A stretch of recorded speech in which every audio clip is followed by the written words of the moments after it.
man, Mike, I want to tell you happy birthday. I wrote you a poem, man. Okay. Y'all ready? Yeah. Go, shorty. It's your birthday. We're going to party like it's your birthday. We're going to sip Bacardi like it's your birthday. And, we don't really care. Well, we do care. It's your birthday. Happy birthday, Mike. What's up, brother? You're such a great poet. Hey, man, why you telling these people all this stuff? Man, why you guys telling all these people all these fake news and letting them talk about paying taxes and all that? Look, man, you ain't showed them how to get around paying taxes yet, Mike. Oh, hey, you know what, Nate? You just take over, bro. I won't even interview, okay? Nah, man, go ahead, man. I'm just like, why is y'all thinking about taxes, man? You guys don't know about accelerated depreciation? No, tell them about accelerated depreciation. Yeah. Go ahead, since you bring it up. All right, so we go buy a $10 million hotel. Day one, we only had to put the money up. We syndicate the money. We will put some of our own money up, but the bank's putting the money up. But we get all the write-off. We get day one, 25% of that 10 million expense. So we could go literally sell a property that year for $2 million and pay no taxes, pull the whole $2 million in, no 1031 exchange. And then that ain't even talking about the accelerate. That ain't even talking about your depreciation left on the $7.5 million. That's not even talking about the PIP that you're about to do, the renovation. Me and Mike, man, we used to look at these big guys doing deals like, man, how are they doing that deal? It sucks. Well, because we didn't really understand. They didn't care about the cash flow. They were buying principal reduction. So that's right. They were buying principal reduction and write-offs. But, but now, Mike, I'll let you interview me, man. But yeah, 30 plus in 10X. But we're going to do 1,000X. We ain't going to do no 10X. That's Grant Cardone. Now that you mentioned Grant Cardone, man. Now the other day you said something about, man, we talked about giving and the importance of that. And man, I was excited owning hotels. Like I'm doing my meme or theme, like why it's so great to own hotels. And just the other day, yesterday I gave a tip. My bill was only $57. And I tipped the lady $200. You would have thought I changed her life.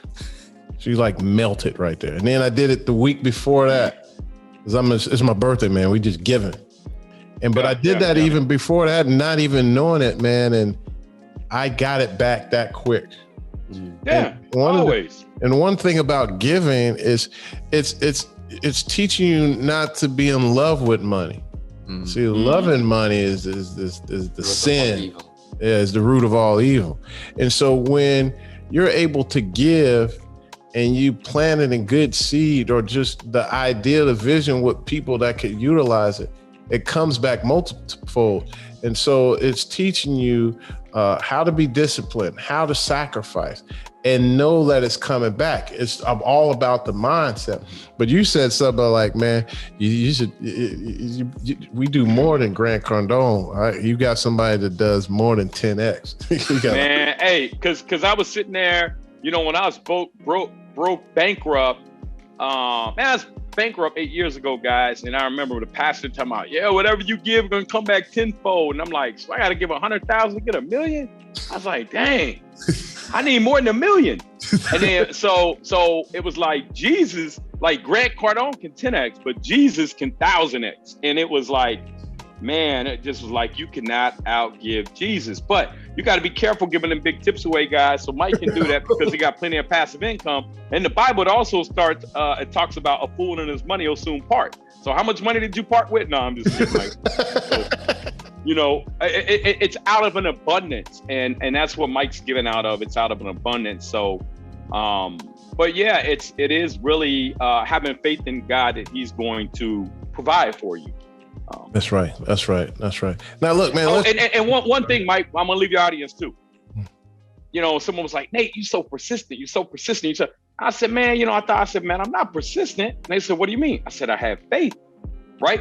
So when things don't work out, you got to have faith that, you walking in faith. So that's it. Oh, man. I mean, and it goes back to the whole thing. You'll never win if you quit. I mean, you know how many times that me and Nate lost?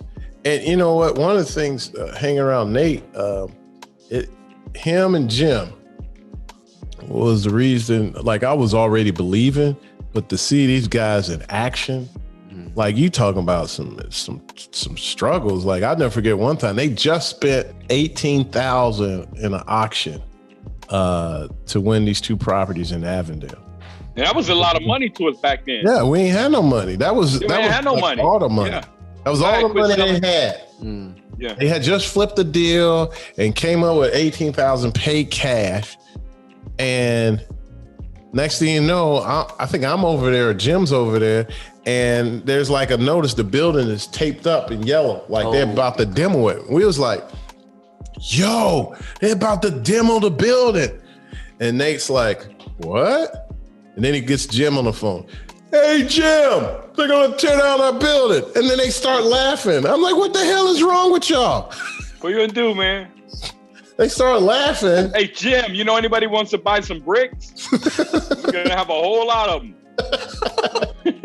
Yeah, they they end up working it out and they got their money back. But like this was you had to realize it was scary because it was like, we ain't know the company. We just started buying from them. No, hold on. We bought it at an auction. And we bought it, I want to say maybe from the city in June. Well, they took like 60 days to close.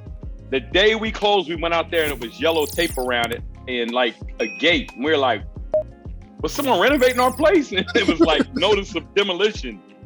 We were like, now why they want to go knock our building down? You know, so we had to be proactive. We called, we made calls, went and dug up city records. We didn't know how to do none of this stuff. And then what happened was we ended up finding out that the bank knew about it. So even when you're buying something as is, they have to disclose anything they knew about. We had records, like piles of records from the building department showing that. So when we showed that to the auction company, they didn't disclose this. They ended up saying, well, we got your money back. They reversed the closing. It was crazy. That doesn't happen. So we're very blessed. But that was walking in faith because we knew we couldn't control them knocking the building down. Well, we actually did. We went and put a injunction and said, hey, you can't knock my building down. We put an injunction and they were like, well, okay, we won't knock it down. You got to put a $50,000 bond up. We were like, well, how much? You talking about the second one or are you talking about this first one? This the first one. And yeah, I mean, but here's the great thing. Because of this experience, this has happened. No, Mike, hold on. Yeah. So let me finish. You're doing a Nate thing. You cutting me off, okay? so look, because remember, we ain't had no money. And I said, they said, you got to put a $50,000 bond up. I said, okay, well, how much is a $50,000 bond gonna cost, right? They said it's $50,000. I thought, I was like, whoa. We thought it was a bond, like, get that. So go ahead, man. What did it set us up for? Go ahead and tell them about the next deal. Well, we did another deal where we ended up, it was even sweeter than this, which we bought on McMicken. We still got it. Yeah, we still got it. It was pull up, show them a picture. We bought it for $3,000 at the auction. And everybody's like, what? Now, if you saw it, and at the time, it was a lot of heroin, crackheads, everything on it, prostitution. There was a lot going on that street, but I knew the neighborhood was slowly changing. But I was still scared, right? Like, I was like, we could fix that up, and I know I could put somebody in there and rent it, and we could cash flow it. But by the time we closed, we got it over. Next thing you know, but this guy, the city had a demo order on it, and this guy had his excavation machine built up the dirt and already had started tearing down the gutters. Now that's our building now. So we bought that for $3,000 and it's only half of it. Yeah, we bought that for $3,000 and now it's worth $700,000. $1 million. $1 million, yeah. 30% more. It's worth $1 million. 20 units. 19 units. And look, when we got it, I was like, holy shit, it's only gonna be worth $550 to $650, right? Because it wasn't speeding up. Then the market changed. Literally, we got a master lease on it. Right. But because of our experience on that, we knew how to handle that. So you talk about when the market was crashing, I've been broke. I already know what it looks like. Yeah. The problem is when you don't know what it looks like. Yeah. When you haven't experienced the issue, that's why people panic. Oh, yeah. Like our investor, Jim Rixey, always been wealthy his whole life. And he was always like, well, what if? We're like, it's not a big deal. It's okay. But if you've never failed, you don't really know how to, what, it's not that big of a deal. Now, I'm not saying go out here and fail, but I would rather you go out here and fail 100 times than to never succeed. Yeah.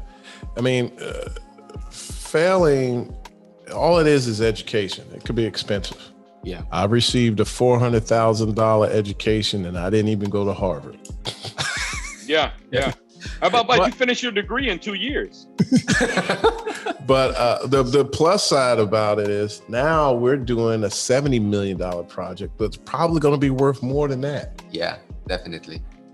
Because the market is heating up. And then when we get the entitlements, and for people who don't know what entitlements is, when we get approvals that we can build this tower and do this development, that creates more value on that property. And so now people know exactly what they can build. So now this property, we paying a premium. Let's say I'm paying $5 million. Because I got them entitlements, I probably can sell that for $7 million tomorrow. Hey, here's the before, guys. Oh my gosh, look at that. That looks like the hip hop movie. Yeah, this is Cincinnati, not Brooklyn. BK, Boogie Down, baby. We paid $3,000 for that. We in it for $475. We renovated everything. Triple net lease, about $7,500 a month. Man, that was awesome, man. Hey, Nate, man. So let's jump in because we're talking about networking. Why do you think social media is so important? We talk about networking, and especially when you couldn't get out during the pandemic. Why social media is so important now? Because, it's like you could go to a meetup group. Like the other day, me and Mike went up to New York and we went to a meetup group. And, we probably met, 40, 50 people that we'll never see again in our life. Maybe one.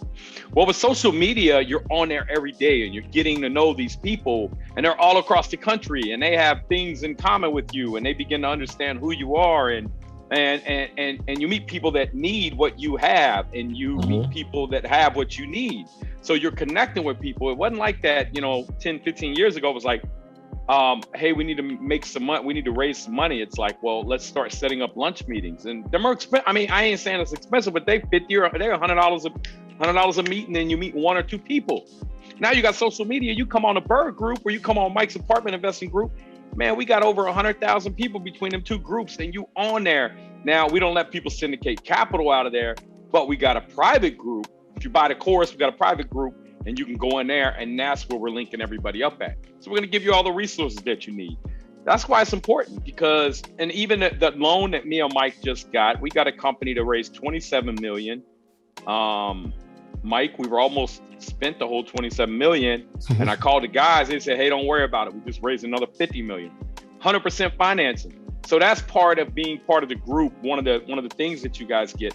You don't get that. I mean, Mike, imagine if we could have got that back in the days, man. How much money, how much property we would have owned. 100% of renovation and acquisition. Man, we would have loved that. We would have loved it. That was impressive. How has social media and utilizing Burr increased your networking? What are some things that are happening for you now? Are you able to create another stream of income utilizing social media? It wasn't something I really set out to do. But I mean, you quickly see where you can make more money off social media. Now, we make a lot of money off real estate, but see, it's not cash. It's all equity.